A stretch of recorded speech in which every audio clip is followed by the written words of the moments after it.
Pembebasan pilot asing Susi Air yang disandra kelompok kriminal bersenjata atau KKB di Papua tidak dilakukan secara frontal dan terbuka untuk menghindari timbulnya korban.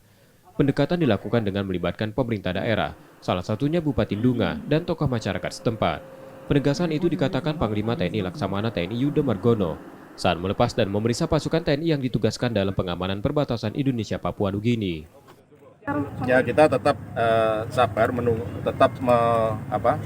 kita tidak mau secara frontal sehingga tambah terjadi timbul korban. Ya, kita tetap adakan pendekatan secara persuasif melalui pemerintah daerah, ya, Bupati Nduga, para tokoh agama, tokoh masyarakat semuanya. Kondisi pilot saat ini bagaimana, Pak? Kemarin sudah disampaikan dari Kapolres itu terakhir, ya, karena jadi masih aman.